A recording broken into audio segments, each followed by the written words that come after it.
Bine ne-am regăsit, dragi prieteni! De mult timp vă tot spun și nu numai eu, o spun mai mulți jurnaliști cât și influenceri, că China, cacofonie intenționată, este un pericol la adresa lumii libere, la adresa Europei. Și toate aceste ecouri de-a lungul timpului au rămas fără nicio măsură, fără niciun răspuns din partea Uniunii Europene.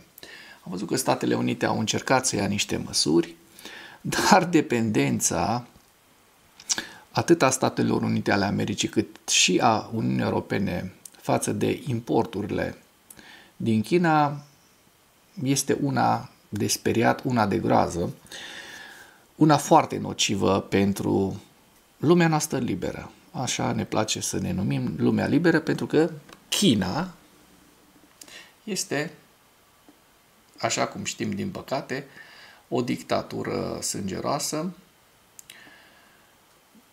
o țară care trăiește ancorată într-un comunism din ăla sălbatic, în care o mână de oameni fac și desfac lucrurile în China. Iar ceilalți sunt niște sclavi sau sclaveți, cum le place multor oameni, multor idioți utili ai Kremlinului și ai Chinei, să ne numească de fapt pe noi, pe cei care vorbim liber și spunem lucruri de bun simț și reale, adevărate, palpabile despre aceste țări care formează un adevărat imperiu al răului. Atât Rusia cât și China sunt două țări, Iranul sunt, Coreea de Nord. Iată 4 țări, am dat doar 4 exemple mari și late de țări care formează o adevărată axă a răului, un imperiu al răului. China, care ar fi trebuit penalizată de mult, dar pentru că Europa și Statele Unite ale Americii nu sunt pregătiți să o facă, și lucrurile astea nu se pot întâmpla peste noapte, că nu poți renunța la importurile din China peste noapte, dar trebuiau pregătite într-un anumit fel, într-o anumită manieră. Pentru că veți vedea astăzi, în materialul de astăzi discutăm, unul dintre subiecte este mesajul pe care China îl transmite Uniunii Europene, că China, din nou cacofonie intenționată, nu-și poate permite ca Rusia să piardă războiul cu Ucraina. Adică Rusia, statul agresor, este sprijinită pe față de către China. Nu este niciun dubiu că fără sprijinul chinez, Rusia n-ar fi reușit să reziste atâta timp și să performeze economic. Iar noi, proștii din Uniunea Europeană, cumpărăm produse din China care se produc cu ajutorul petrolului rusesc ieftin importat de către chinezi, iar Rusia, la un moment dat, ne va da și nouă în cap. Pentru că dacă Ucraina nu va fi susținută suficient de către lumea liberă, și vedem că deja America începe să o facă, adică să nu mai facă, de fapt, să nu mai sprijine așa cum ar trebui Ucraina, atunci Ucraina va cădea, iar cei care urmează suntem noi, cei din estul Europei. Fie că ne place sau nu ne place acest lucru, totuși mă întreb de ce noi din Europa mai avem această politică comercială deschisă cu China. Am spus-o, nu se poate dintr-o dată să renunțăm la China, dar măcar niște pași. Statele Unite ale Americii au încercat ceva, până la urmă au penalizat China, dar destul de puțin. Dar noi, Uniunea Europeană, tot timpul cu porțile și cu ușile deschise comerțului cu China. Suntem chiar atât de proști pentru că ne facem rău cu mâna noastră. N-am învățat nimic din istoria Nord Stream 1, Nord Stream 2, din istoria relațiilor germano-ruse sau ruso-germane, relațiilor economice. Pentru că bună parte din exporturile rusești de energie, de gaze, mergeau din Rusia către Germania, iar Germania producea și era competitivă ca preț datorită, sau mai bine zis din cauza, acestui gaz rusesc la prețuri preferențiale. Și, bineînțeles, s-au băgat o grămadă de bani și în buzunarele rușilor, pentru că rușii nu făceau treaba asta pe gratis. A fost un win-win situation până la momentul în care, de fapt, Rusia a demonstrat, de fapt, ce vrea să facă cu acești bani care îi câștiga din petrol și din gaze. Rusia voia să pună lăbuța pe Europa de Est, nu doar pe Ucraina, și propagandiștii Kremlinului chiar anunțau că vor ajunge, Rusia ar putea ajunge până la Lisabona, că numai așa s-ar potoli să ocupe tot continentul european. Asta vrem? Pe bune. Subiectele principale ale analizei noastre de astăzi sunt: China transmite Uniunii Europene că nu va permite Rusiei să piardă războiul împotriva Ucrainei. Adică nu își poate permite China să piardă războiul împotriva Ucrainei. Două dictaturi feroce. Forțele aeriene ucrainene au neutralizat 478 de ținte din cele 550 de drone și rachete cu care Rusia a atacat azi noapte. Donald Trump comentează situația privind încetarea livrărilor de arme către Ucraina, încă o minciună, spunând că el ajută Ucraina. Nu s-a oprit niciun ajutor pentru Ucraina. Vom vedea despre ce e vorba. SBU, Serviciul de Informații Militare al Ucrainei, a aruncat în aer fostul șef al administrației de ocupație din Lugansk. Iar o veste foarte, foarte interesantă. Și discutăm și despre faptul că Putin îi spune lui Trump la telefon că Rusia nu va renunța la obiectivele sale militare din Ucraina. Nu știu de ce mai au ăștia discuții. La final vedem și un avans minor rusesc despre care vom discuta astăzi, în jur de 2,53 km pătrați, potrivit hărților Deep State. Deci, pentru 2,5 km pătrați, rușii au pierdut peste 1200 de oameni. Atenție! Deci, lui Putin nu-i pasă deloc nici în acest moment despre pierderile rusești și discutăm și despre hărțile și știrile pe care analiștii Institutului pentru Studiul Războiului ni le oferă zilnic. China ne transmite seren nouă europenilor că nu va permite ca Rusia să piardă războiul împotriva Ucrainei. Și iată la acest ministru chinez de externe, Wang Yi, care a declarat în timpul a 4 ore de discuții cu principalul diplomat al Uniunii Europene, Kaja Kallas, că Beijingul nu poate permite Rusiei să piardă războiul împotriva Ucrainei.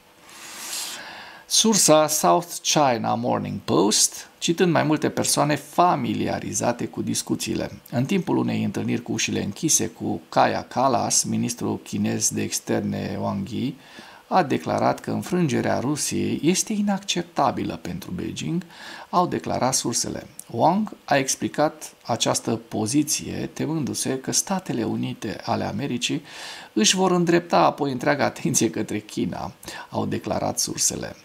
Declarația confirmă în mod efectiv ceea ce mulți de la Bruxelles consideră a fi poziția reală a Beijingului, deși China continuă oficial să susțină că nu este parte la acest conflict. Păi cum nu ești parte dacă tu spui că nu vei permite Rusiei să piardă războiul? Nu vei permite ca Rusia să piardă războiul? A? Cum nu ești parte? În același timp, potrivit surselor publicației, Wang a respins categoric acuzațiile de sprijin financiar sau militar pentru Rusia. El a menționat că dacă China ar fi ajutat cu adevărat Moscova, războiul s-ar fi încheiat de mult. Hai pe bune! În timpul discuției tensionate de 4 ore, Wang i-a ținut în repetate rânduri lui Kallas prelegeri istorice, au declarat sursele. Deci acest, nu pot să-i spun decât ipochimen chinez, aceeași retorică ca și Putin.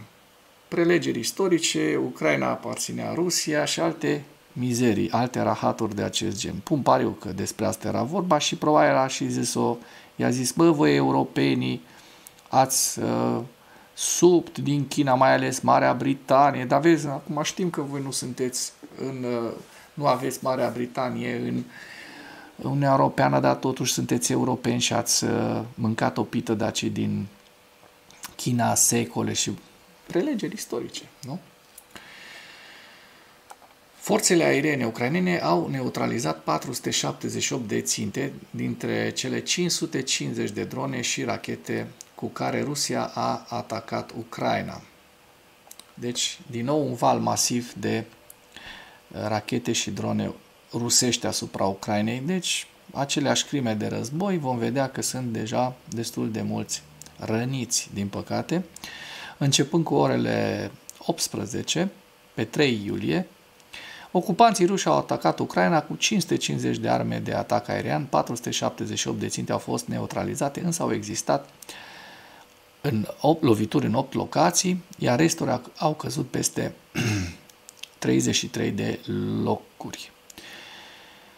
Forțele aeriene ucrainene spun că atacatorii au lansat asupra Ucrainei 539 de drone de atac de tip Shahed și diverse tipuri de imitații de drone, dintre care peste 330 erau Shahed, o rachetă aerobalistică Kinjal, 6 rachete balistice Iskander-M și 4 rachete de croazieră Iskander-K. Direcția principală a atacului a fost Kievul, clar.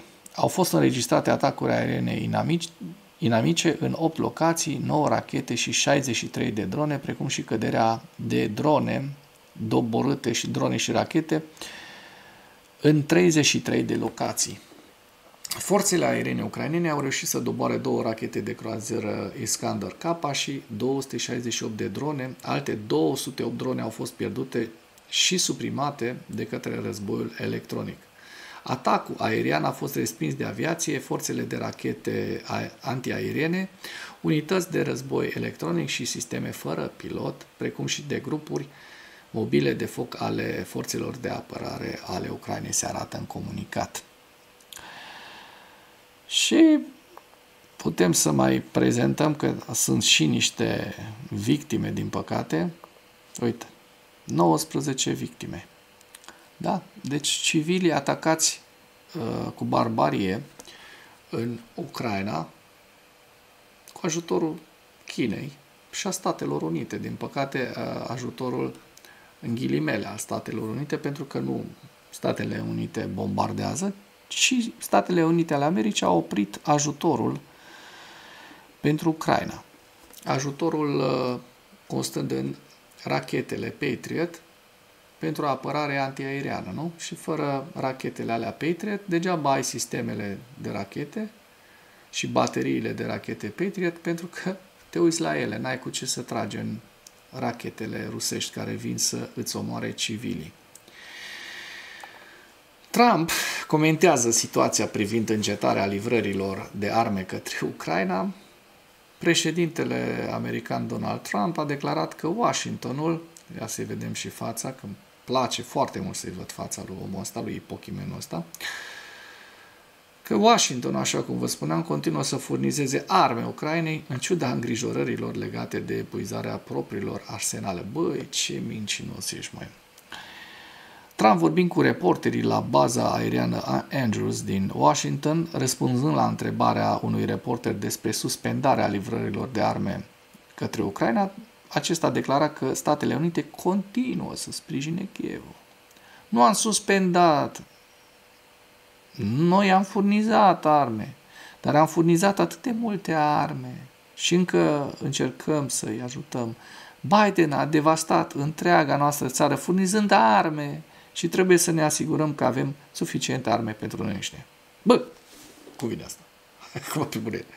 Deci ne iei de proști? Adică îl acuz pe Biden că a dat prea multe arme, dar tu spui că dai în continuare arme, dar de fapt nu mai dai arme, că nu ai destule arme pentru uz intern, pentru Statele Unite ale Americii, pentru noi înșine.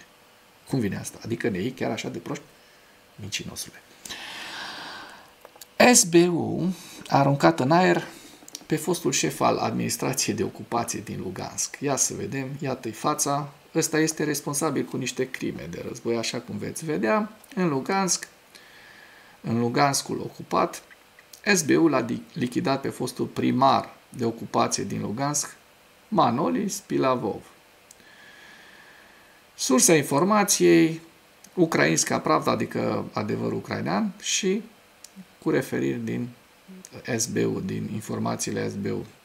Conform surselor, pe 3 iulie, în Lugansk, oraș ocupat temporar de către ruși, SBU l-a lichidat pe Manoli Spilavov, fostul șef al administrației de ocupație a orașului, care a condus-o între 2014 și 2023.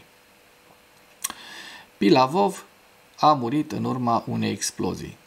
Unul dintre ideologii așa numitei Republici Populare Lugansk, asociat al conducătorului Igor Plotski și participant personal la răsturnarea sistemului de stat, din 2015, așa numitul șef al administrației Lugansk, este căutat în temeiul articolului 109 din Codul Penal al Ucrainei, acțiuni care vizează schimbarea violentă sau răsturnarea ordinii constituționale, acapararea puterii în stat, iar din 2022 se află sub sancțiuni ucrainene.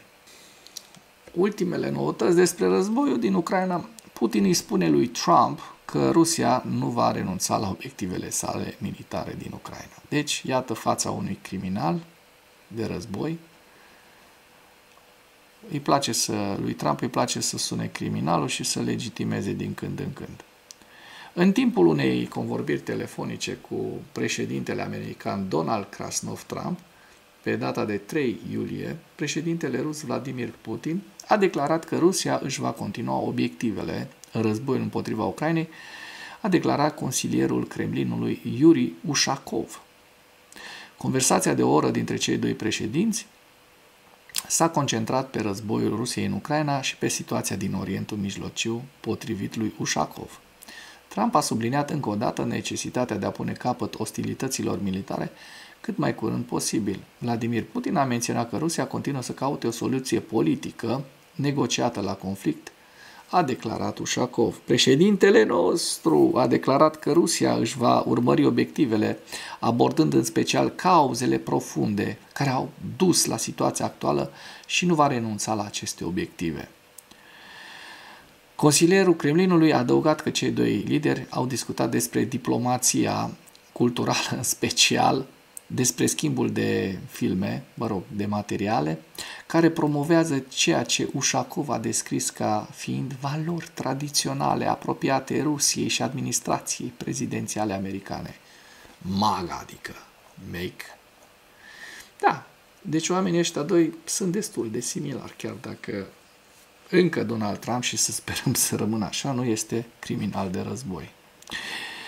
Trecem la ziua 1227 a războiului din Ucraina, în care, la data de 4 iulie, rușii au avut următoarele pierderi. 1120 de militari, 2 tancuri, 10 vehicule blindate de luptă, 50 de piese de artilerie, un lansator de rachete. Iar lista cu pierderile rusești o vedeți foarte bine în această imagine. Trecem la hărți, pentru că, așa cum vă spuneam, rușii au avansat foarte mult în ultimele 2 zile, un avans de aproximativ 2,53 km, dar să nu anticipăm, din data de 1 până în data de 3 vom privi, pentru că de aici nu v-am mai prezentat. Hărțile vedem că în partea de sud, în regiunea Herson, lucrurile sunt foarte, foarte stabile, la fel de stabile sunt și în această zonă a Zaporojiei, dar mergând mai la nord-est, spre nord-est, nu la nord-est, pentru că la nord-est sunt zonele acelea Sumă și Kursk, dar spre nord-est, mergând mai la nord-est de Zaporojie, în această zonă a Niprului vom vedea, așa cum, iată, niște avansuri. Trebuie să o mărim foarte tare ca să se poată vedea. Da? Sunt aceste avansuri rusești, estimate de către mine la 1,52 km pătrați în această zonă și aici cam jumătate de kilometru pătrați. Cu indulgență spunem 2,53 km pătrați, pentru că aici vedem scara de 1 km, da? Deci nu păcălim pe nimeni. Și atunci ne întrebăm de ce atâta moarte și atâta distrugere, 1000 și ceva de militari în fiecare zi, ruși, pentru 2 petice de pământ. Asta am dat, sigur că da, rușii au mai avansat și în săptămânile și lunile anterioare, da? Dacă ne uităm așa pe mare, la harta Ucrainei, ia uite, în acești ani de război, rușii au ocupat cam 20% din teritoriu, da? În 3 ani jumate de război imediat. Cu pierderi de peste 1 milion de oameni. Da?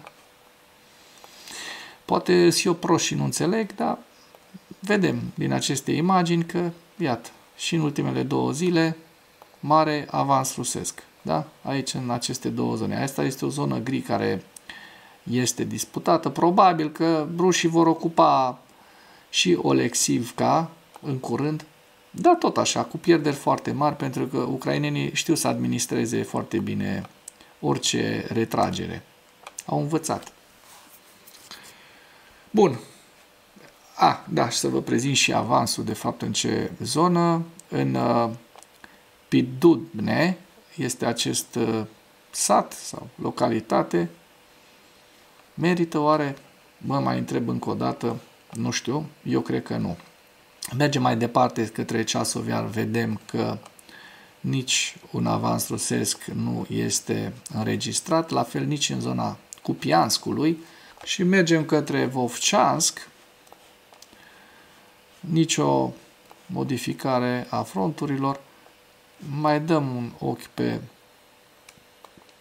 zona Kurskului, zona Sumă, niciun avans înregistrat de ruși în această zonă.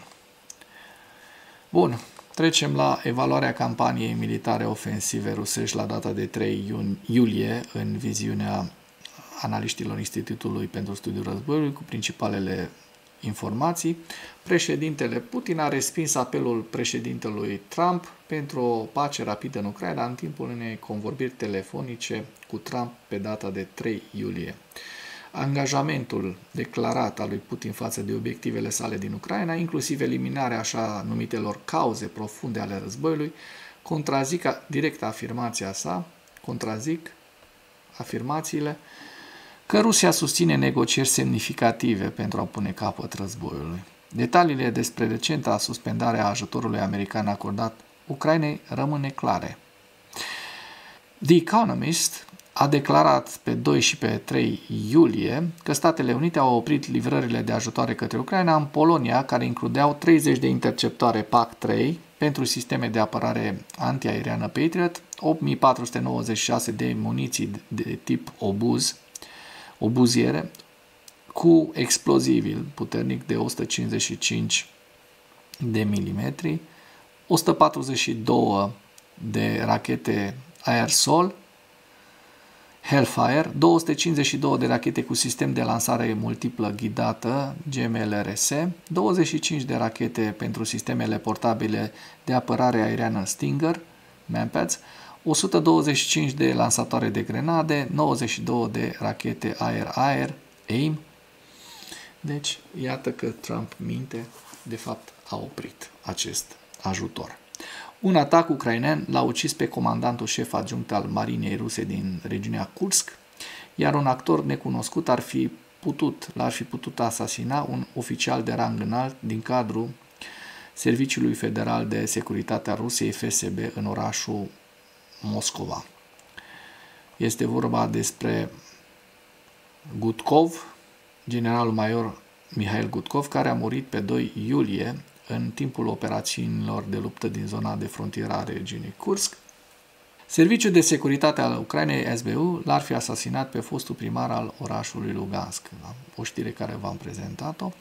Aliații occidentali ai Ucrainei continuă să ofere ajutor militar Ucrainei, dar Statele Unite rămân singurul partener ucrainean care poate furniza anumite sisteme de arme critice, în special apărarea aeriană la scară largă și într-un mod foarte rapid. Și vedem aici hărțile Institutului pentru Studiul Războiului la data de 3 iulie cu zona Luganskului, Kupiansku,